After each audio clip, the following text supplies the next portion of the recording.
नमस्कार दोस्तों। 31 दिसंबर की रात को दिल्ली में जो हादसा हुआ,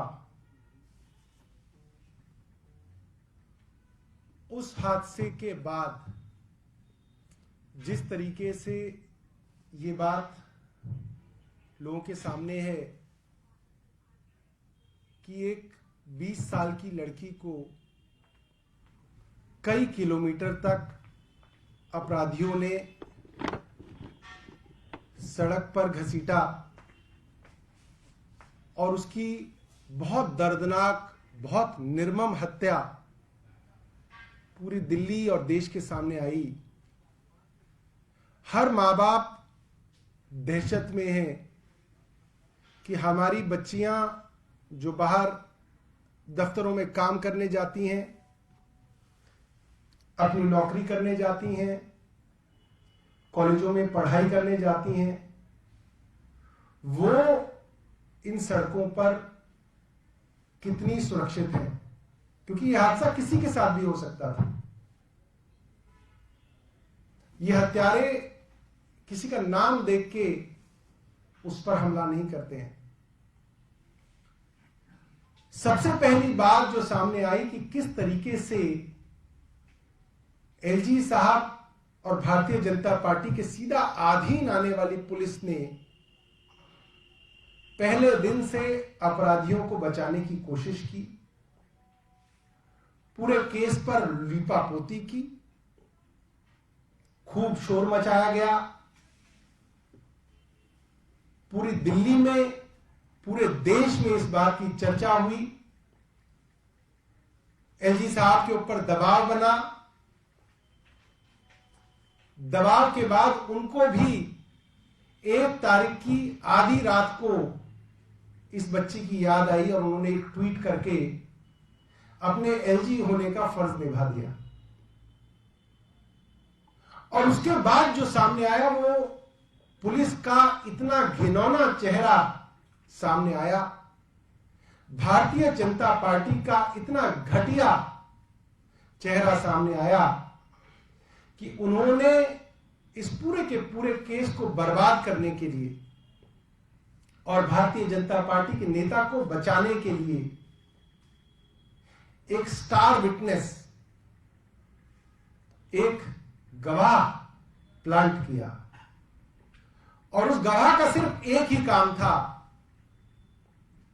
कि वो गवाह हो तो सरकार की तरफ से, पुलिस की तरफ से, मगर उसका काम हो अपराधियों को बचाना। उस गवाह ने आते ही क्या किया? उसने उस पीड़िता का, जो लड़की आज इस दुनिया में नहीं है, जिसकी इतनी दर्दनाक मृत्यु सबने देखी, उसके बारे में झूठ फैलाना शुरू किया। और पुलिस उसके साथ खड़ी है।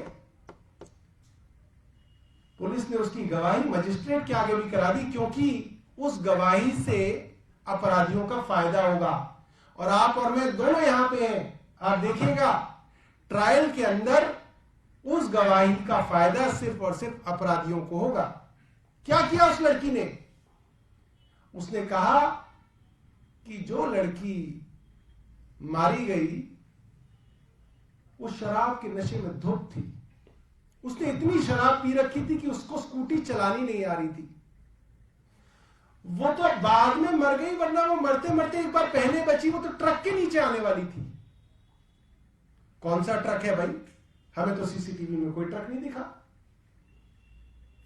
वो ट्रक के नीचे आते आते बची और फिर वो गाड़ी के नीचे आ गई, क्योंकि उसको गाड़ी चलानी नहीं आ रही थी, क्योंकि वो शराब के नशे में थी।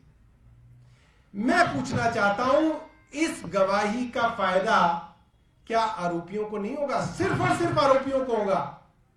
आरोपी कोर्ट में कहेंगे, देखिए साहब, गवाह जो इनका गवाह है वो कह रहा है कि इसको नहीं आ रही थी स्कूटी चलानी, ये शराब के नशे में थी और ये आके हमारी गाड़ी के नीचे आ गई। बस सारी की सारी गलती जो मरी है उसकी, और जो मर गई वो अपनी बचाव में क्या कहेगी?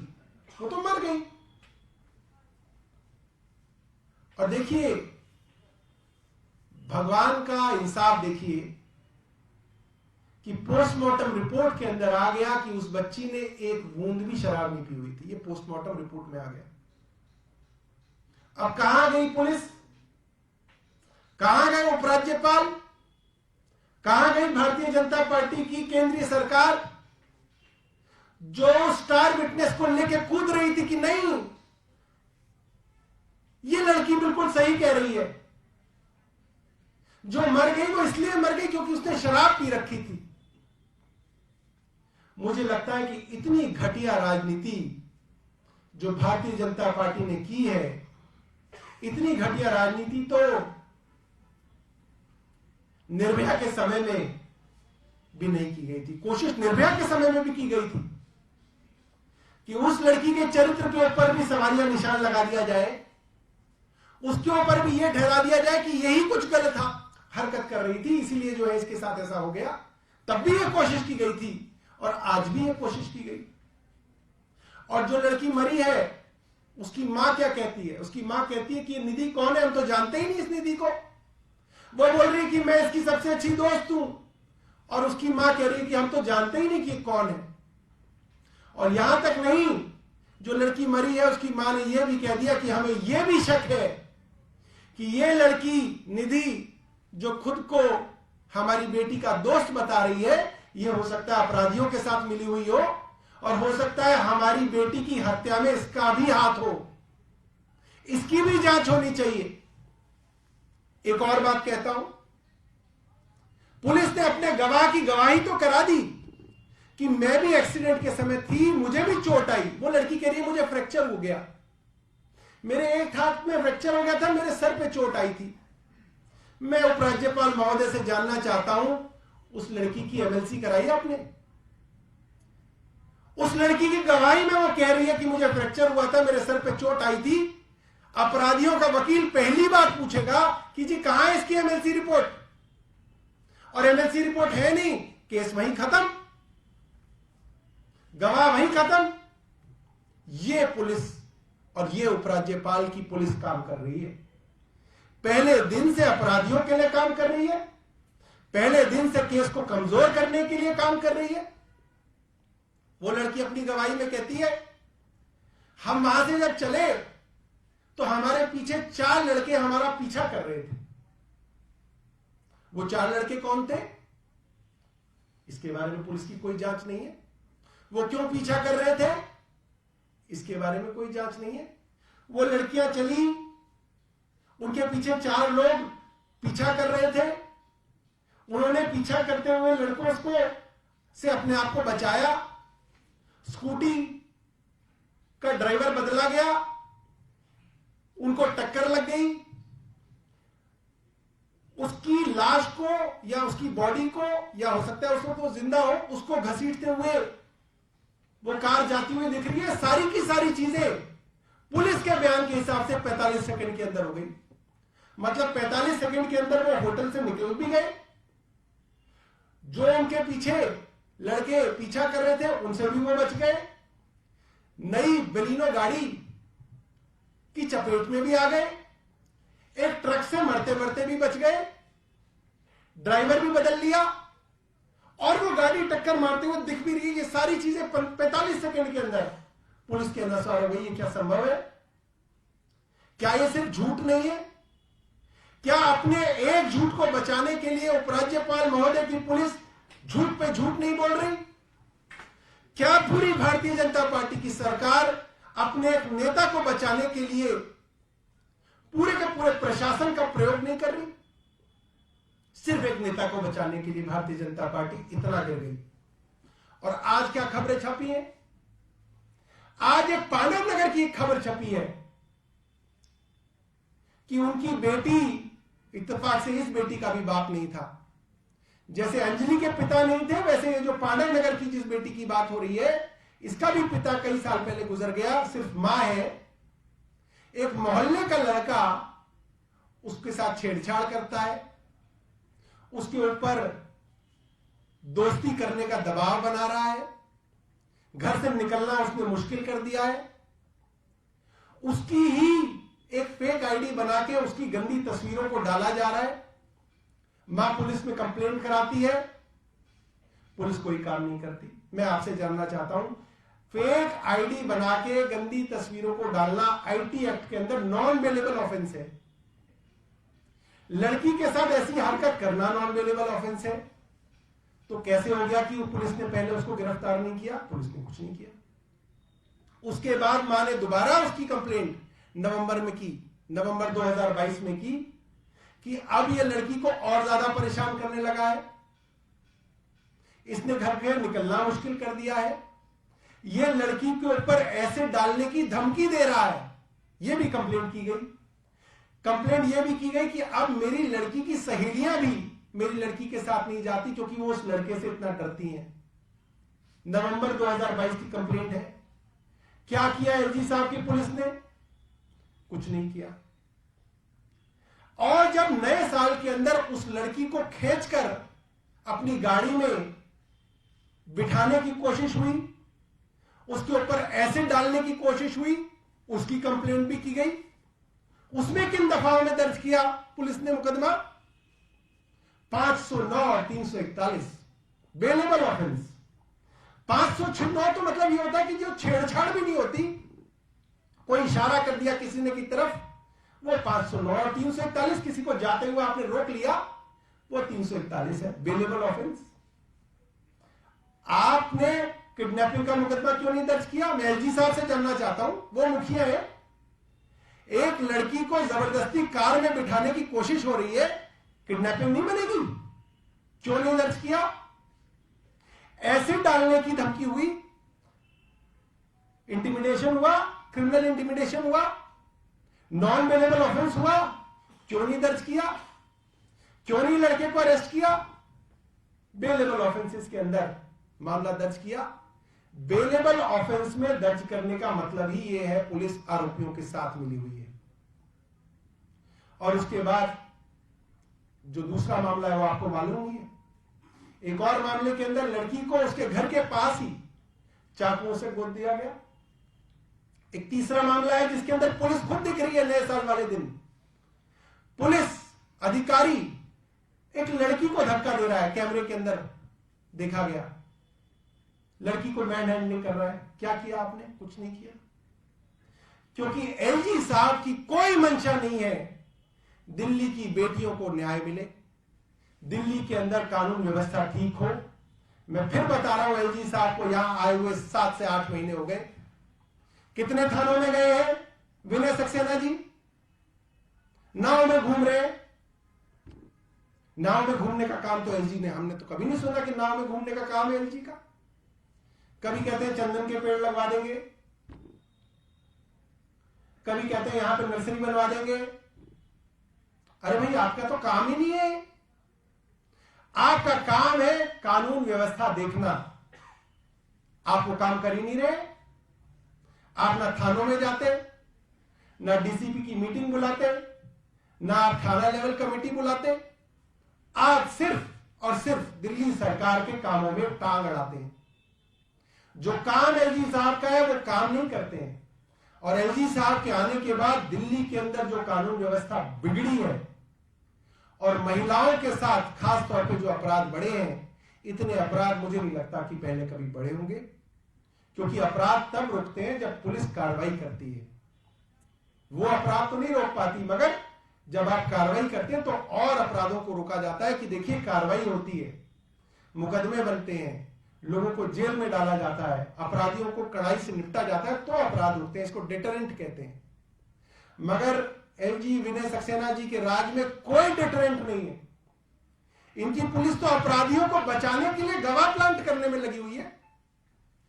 जो लड़की मर गई उसके चरित्र के ऊपर कैसे जो है उसका चरित्र कैसे खराब कर दिया जाए, उसके अंदर लगे हुए हैं। तो मुझे लगता है कि हमने पहले भी कहा था और आज प्रमाण के साथ बता रहा हूं, एक कार्रवाई की हो विनय सक्सेना जी ने उन पुलिस वालों के ऊपर तो आप मुझे बता दो। जो पीसीआर समय पे नहीं पहुंची, कार्रवाई की हो तो मुझे बता दो। जो डीसीपी खुद अपराधियों का वकील बन गया था, उस पर कार्रवाई की हो तो मुझे बता दो। ये गवाह जिस डीसीपी ने प्लांट करके अपराधियों को बचाने की कोशिश की और केस को कमजोर करने की कोशिश की, इसके ऊपर कार्रवाई की हो विनय सक्सेना जी ने तो बता दीजिए। कोई कार्रवाई नहीं, सिर्फ कह दिया कि मेरा सर जो है शर्म से झुक गया। साहब, आपके सर के शर्म से झुकने से हमें कोई लेना देना नहीं दिल्ली वालों को। आप कार्रवाई कीजिए, और कार्रवाई नहीं कर सकते तो आप इस्तीफा दीजिए और किसी अच्छे योग्य आदमी को एलजी बनने दीजिए। इस कुर्सी को छोड़िए, ये कुर्सी किसी ऐसे आदमी को दीजिए जो कानून व्यवस्था को सुधार सकता हो और अपराधियों का साथ देने वाले अफसरों के ऊपर कार्रवाई कर सकता हो। बहुत बहुत धन्यवाद। आपने बहुत सारी घटनाओं की बात करी, लगभग 4 घटनाओं। तो पहली घटना का अगर जिक्र करते हैं तो जो गवाह जिसके बारे में आप बात कर रहे हैं वो लगातार जो अपने बयान बदल रही है और लगातार जो है वो ये कह रही है कि मेरा फोन जो हादसे में टूट गया था, मैं पुलिस को कॉल नहीं कर पाई। पहले वो कहती है मैं डर गई थी, इस वजह से पुलिस को कॉल नहीं की। एक बार वो कहती है कि मैंने आरोपियों को रोकने की कोशिश करी, मैं चिल्लाई भी मगर तो कोई नहीं आया। कभी पुलिस के ऊपर एलिगेशन लगाती है। तो क्या आप चाहते हैं मतलब कि उसका जो नार्को टैक्स होना चाहिए? देखिए, मैं तो चाहता हूं सबसे पहले डीसीपी हरिंदर कुमार सिंह का नार्को टेस्ट होना चाहिए कि उन्होंने किससे पैसे लिए हुए हैं या वो किसके दबाव में है कि वो अपराधियों के साथ जो है इतनी उनको हमदर्दी है। और मैं ये समझता हूं कि इस लड़की को भी संदेह के घेरे में रखना चाहिए। इसकी सारी की सारे बयान संदिग्ध है और जितने इसके अंदर अपराधी हैं उनका नार्को टेस्ट होना चाहिए, इस लड़की का नार्को टेस्ट होना चाहिए और किसी सिटिंग जज के अंदर, कोई हाई कोर्ट के सिटिंग जज हो या सुप्रीम कोर्ट के सिटिंग जज हो, उनकी देखरेख के अंदर इन्वेस्टिगेशन होनी चाहिए। इन्वेस्टिगेशन पुलिस करे या सीबीआई करे, मगर सारी की सारी इन्वेस्टिगेशन किसी सिटिंग जज के अंडर होनी चाहिए, तभी इन्वेस्टिगेशन सही चलेगी। वरना इस इन्वेस्टिगेशन के अंदर जिस तरीके की लीपापोती चल रही है, यह केस अदालत के अंदर बिल्कुल नहीं ठहरेगा। और मैं पहले भी बता चुका हूं, अगर आप केस एफआईआर के लेवल पे खराब कर देंगे, चार्जशीट उसकी घटिया बनेगी, तो वो केस अदालत के अंदर नहीं ठहर पाएगा। निधि पूरी तरीके से संदिग्ध है। जो पीड़िता है उसकी मां कह चुकी है कि हमें शक है कि ये निधि जो है ये भी अपराध में शामिल है। इससे ज्यादा आपको क्या चाहिए? खुद जो लोग विक्टिम है वो कह रहे हैं कि हमें लग रहा है कि ये भी आरोपियों के साथ मिली हुई हो सकती है। इससे ज्यादा क्या कह सकते हैं कोई? अंदर सिटिंग जजों का हाई कोर्ट और सुप्रीम कोर्ट। पुलिस तो कह रही है कि पुलिस ने काम ठीक किया है, उनका रिस्पॉन्स टाइम भी ठीक था और अभी तक उन्होंने हत्या का भी मामला नहीं, जैसे आपने पहले आपने बोला कि संबोधित की हत्या, तो वो तो अभी जो है कि इसको जो रोड़ा एक्सटेंड ही मान रहे हैं। देखिए, भारतीय जनता पार्टी के लोग कहते हैं कि इसके अंदर हम फांसी की सजा दिलवाएंगे। भाई, फांसी की सजा क्या तुम्हारे कहने से हो जाएगी? 304 के अंदर फांसी का प्रावधान ही नहीं है। फांसी का प्रावधान ही 302 के अंदर है, वो भी रेयरेस्ट ऑफ रेयर के अंदर है। आपने मुकदमा दर्ज किया 304 में, सेक्शन अभी आपने 300 में लगाया नहीं है। बातें बड़ी बड़ी करने आ जाते हैं टीवी के ऊपर कि जी हम इस पे फांसी की सजा दिलवाएंगे। इसके अंदर भारतीय जनता पार्टी इन गवाहों की एक्विटल कराएगी, इन अपराधियों की एक्विटल कराएगी, इनको बरी कराएगी, क्योंकि पूरा का पूरा सरकारी महकमा, पुलिस महकमा उनको बरी कराने के लिए ही काम कर रहा है। ठीक है। बीजेपी का नया आरोप आया है कि सत्येंद्र जेल में बंद है, पुलिस वालों को धमका रहे हैं कि मैं बाहर आऊँ तो देख लूंगा, और उनकी मांग है बीजेपी की कि वो किसी दूसरी जेल में शिफ्ट किया जाए दिल्ली से बाहर। क्या कहेंगे इस पे? क्या कह सकते हैं? मतलब मैं तो झूठ का जवाब क्या दिया जा सकता है? झूठ तो झूठ ही, अजीब अजीब अजीबोगरीब झूठ है उनके।